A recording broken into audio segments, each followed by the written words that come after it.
Hello everyone and welcome back to Very Cold Lasagna, your filthy casual place for all the filthy casual takes on the world of sports. Today, we're here to talk about my San Francisco 49ers as they took on the LA Chargers in Week 10 on a Sunday night. Yeah, in prime time, baby. And, well, coming out of the bye week, they're well rested, ready to go to compete in this Sunday night matchup at home. Well, all I can say is, it wasn't pretty, but as the old saying goes, a win is a win, and that's exactly what the Niners did on a Sunday night as they beat the LA Chargers 22-16 in this Sunday night matchup. It was not exactly great. It more so screamed 49ers football than the one we got 2 weeks ago down in LA at SoFi Stadium. The one football that we should have been seeing that down in LA. So yeah, this game wasn't exactly the clinic that the Niners put on the Rams last week. The other LA team.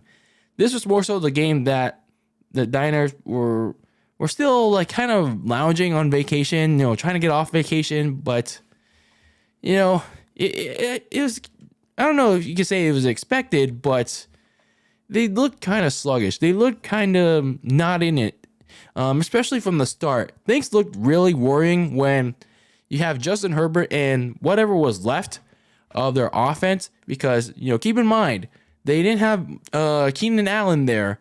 They didn't have Mike Williams for the game because both were out with injuries. They don't have their top tackle, Rashawn Slater, there. He's out for the season. All you have left. Oh, and I forgot to mention this in my preview.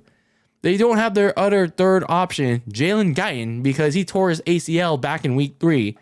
So all you have left is Austin Eckler and reserve receivers. And I can't call them scrubs because, don't get me wrong, they somewhat decently stepped up, at least in the first half. Or should I say, most of the first half. Because early on in this game, they shocked the systems on the 49ers defense like they were the undisputed era, like Adam Cole, baby. Yeah, for your wrestling references there, because the secondary got torched on the opening drive.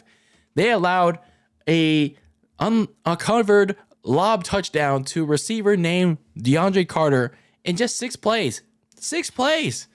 Just like that. And all of a sudden, it was 7-0. And it's like, shit. We really gonna cosplay as the Clippers of the NFL? The Clippers themselves are gonna let the 49ers be the Clippers tonight in that game. Like, boy, oh boy. And then it doesn't get any better on offense because, the running game wasn't working with Christian McCaffrey running up the middle. And why was he running up the middle? Because when I look at Christian McCaffrey, unless he has a good offensive line, which, at times the Niners' offensive line is suspect. He's a better outside runner than inside. So why was he running inside in the early parts of the game? I don't know. But either way, they were at least pushing down the field in the opening drive. But all they could muster was 3 points because Slapnuts Shanahan decided to design a handoff up the middle with McCaffrey, and guess what? He got stuffed right out of the gate. I'm like, dude, throw it. Throw the ball. Design a screen pass to McCaffrey into the end zone, or dial something up for Kittle in the end zone for a touchdown, and you can tie the game up. But no, he wants to just be conservative. Be safe in the goal line with McCaffrey, and that's what happened. So it's 7-3, and things get worse much later on in the first quarter. Brandon Ayuk, I don't think this is his fault particular because he fumbles the ball, and that was mainly because as he was like carrying his momentum, the ball gets hit out of his hands by another Chargers player. So and keep in mind that Ayuk was getting wrestled around by a Chargers player, like wrestling him, and then all of a sudden here comes another Chargers player, like pushing with his helmet bumping the ball out of his hands, and that's a fumble. And I think it was Asante Samuel Jr. that did that. But either way, Brandon Ayuk fumbles the ball. Wasn't his fault for the most part. And then the mistakes, the unpreparedness carries over into the second quarter. And sure, they only limited the lack to just 3 points. So it was like 10-3 by that point.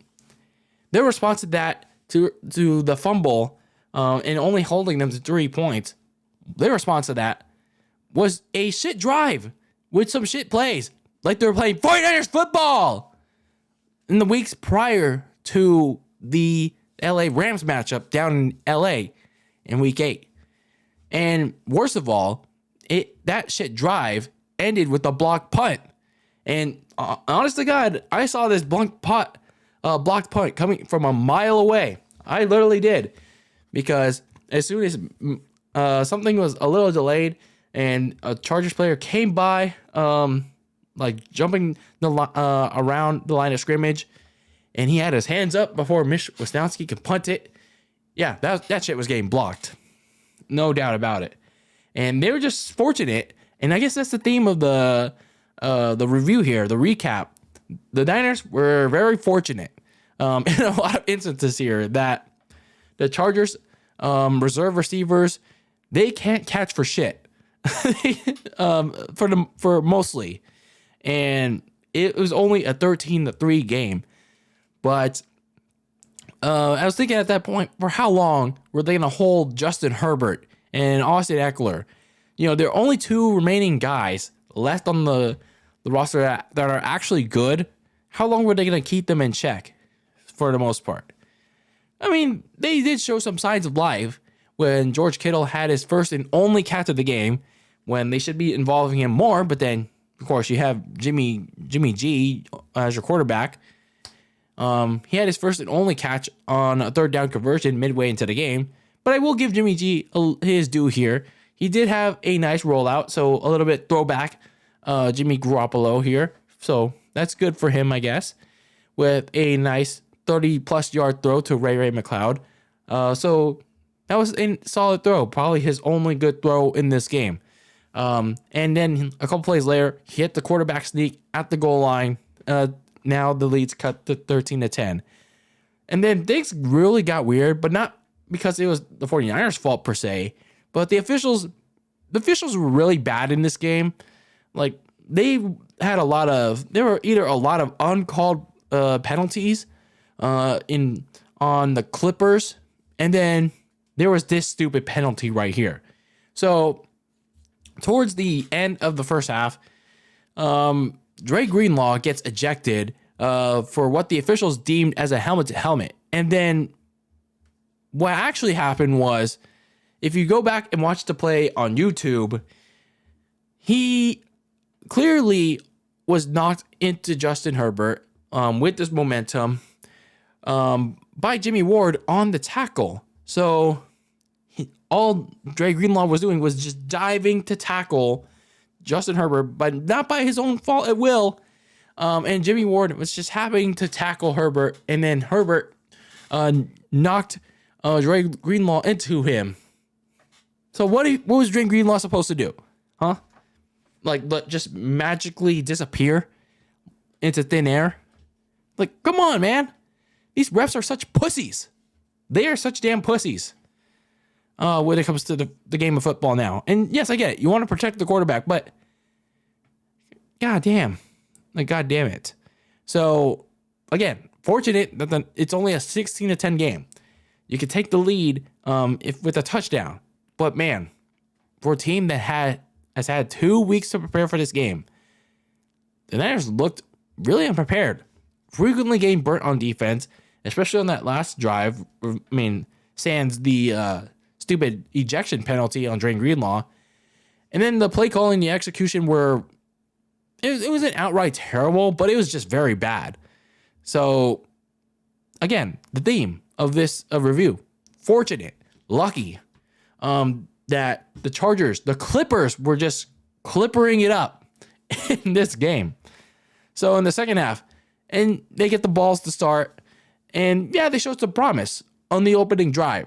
Christian McCaffrey given room to run on the outside where he really thrives in that, and had more receiving opportunities in this particular drive. And Elijah Mitchell, really good in his first game back. He's more of an inside runner and got more runs inside the tackle, in between the tackles. But unfortunately, all they could muster was just like in the opening drive of the game, a field goal. And that was because Brandon Ayuk dropped the potential touchdown at the goal line. And it's just like, I'm not sure what actually happened there. Either he couldn't haul in the catch or Jimmy G threw it late to him.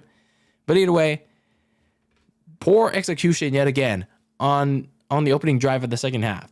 So sure, it's 16-13, but at some point, the offense and whatever Kyle Shanahan is dialing up, they got to execute better. They really had to execute better because you don't want Justin Herbert and whatever's left of the offense and whoever their offensive coordinator is to eventually start to heat up. And fortunately, again, they didn't, because the defense did its job of stopping Herbert and Eckler throughout the third quarter. But the offense, again, the rest of the way in the third quarter, didn't do its job. It did hold up its end of the bargain. But then the fourth quarter came along. The duo of McCaffrey and Elijah Mitchell ran through the Chargers defense in all that first quarter. And then the Niners went on this long drive that saw a lot of running between the tackles, between McCaffrey and Mitchell. And yeah, they really took up a lot of time in this fourth quarter. And then there was a mid-range throw from Jimmy G to Ayuk that set up Christian McCaffrey's touchdown to take the lead with the game winding down. But here was the problem. Robbie Gould missed the extra point, and it's like, oh no. Oh no. So it was only 16. I can't math here. I think it was still like 19-16. So it was still a winnable game for LA, the LA Clippers. So all the Chargers had to do was either tie the game with a field goal or take a touchdown to take the lead. So they tried to do that with more of Austin Eckler and what was left of the receivers. But the defense, again, stepping up in this game. Fred Warner, Azeez Al-Shaair, Jimmy Ward, really having themselves like a not really quite, I guess you could say a quietly good game in this one. And they got the ball back. The Niners offense got the ball back. They had another long drive once they got the ball back. But they had two opportunities to put this game away. But again, poor execution, bad play calling at critical situations. They only had a 6-point lead with a minute left to go in the game. And prior to that minute left to go, they put the Chargers near their own end zone. And in their offensive drive before that, they had a lot of weird play calls in that one. But either way, they at least forced the Chargers to a turnover on downs. But again, all they could muster was a field goal. Like a common theme throughout the night. They were in prime position when they had the punt, which Wachowski put them into the Chargers near their own goal line, and then the defense forced a turnover on downs, but they were in prime position on offense to get the touchdown, to seal the deal, and make it unmanageable for the Chargers to win to try and tie the game, but all they could muster was a field goal. So I was thinking at that point, it's like it better have paid off for Kyle Shanahan, because if it didn't, he would have looked like a damn idiot if they lost. But again, they were lucky that the defense sealed the deal because Talanoa Hufanga intercepted Justin Herbert right away as the Niners held off the Chargers 22-16 and improved to 5-4 coming off the bye week. So the Niners offense really didn't have the best of games, and they really needed to do better in this one. They gotta have a bounce back performance next week against the Cardinals because, even against the Cardinals, you can't afford to have a slow start, especially with Jimmy G as your quarterback. You can't afford to, and with your play calling, you can't afford to just, let's assume Christian McCaffrey is going to plow through everybody. Let's assume that Elijah Mitchell's going to plow through everyone. Let's assume that the screen game with Jimmy G just throwing it to Christian McCaffrey, Brandon Ayuk, or George Kittle or Debo on a short gain. Let's just assume that after the catch, they're going to get this amount of yards. You just can't assume that it's always going to work big, and then you later find out that they just get stuffed especially in the first quarter. You have to get aggressive. Look how the Chargers could have almost beat your ass. They could have kicked your ass with a bunch of reserve receivers in that game. And fortunately, the defense tightened up in that game. But if they didn't, they would have whooped your ass at home. Off the bye in prime time. Like, my goodness. So anyway, the Niners offense has to have a better performance. And it's not to say that everyone on offense was bad per se. I mean, they had their moments where they shined, but they just have to be better at all phases of the game in the next game against Arizona. But the defense, though, was really good in the second half. They really stepped up. They really tightened up after they got burnt in the second half, flying all over the place, shutting down the Chargers receiving core in the running game. They really deserve credit to shutting out the Chargers, allowing no points in the second half. So, yeah, they weren't at full strength, but they did a good job keeping them away from the end zone and keeping them away from field goal range. So looking at week 11, looking ahead to the week 11 matchup down in Mexico City against the Arizona Cardinals. This is a critical matchup for them. Yet again in prime time on a Monday night. Yeah, another Monday night game against an NFC West rival. And yeah, Arizona's at 4-6, but again, you can't overlook them. You can't overlook Arizona. And who knows, whether it be Kyler Murray or Colt McCoy, like last year, you can't overlook whether it's the Kyler Murray leading the team or it's Colt McCoy leading the G League squad, like he did in Week 10 against the John Wolford-led Rams. Yeah, in that Battle of the Backups game. So going into this game against Arizona, it'll be unknown how Kyler Murray or if Kyler Murray will play in this game. But what is known is that the Niners need to win this game to keep their status afloat in the NFC West because, hey, they're only a half game back now in the division race now that Seattle lost to Tampa and they're on a bye next week. So a prime opportunity for the Niners to retake the division lead with Seattle on a bye because both teams will be at 6-4, but obviously having already beat Seattle and the Niners will have a better division record. We'll see how it works out for them. But either way, the offense has to get better next week, and the defense has to continue to tighten up for next week against Arizona. But either way, a win is a win, I guess. In this one against the LA Clippers on a primetime Sunday night. But let me know your thoughts on this matchup against the LA Chargers on a Sunday night. Did you like it? Did you dislike it? Were there things that concerned you in this game? Or were you just like, okay, we got the win either way, even though it was ugly, but it is what it is. So let me know your thoughts on this matchup against the LA Chargers on a Sunday night, on Sunday Night Football. Let me know your thoughts and how you feel about it. But anyway, this is DylanLasagna, a very cold lasagna, signing out, and keep that lasagna very cold in the fridge with your takes on the world of sports. And until next time, peace out.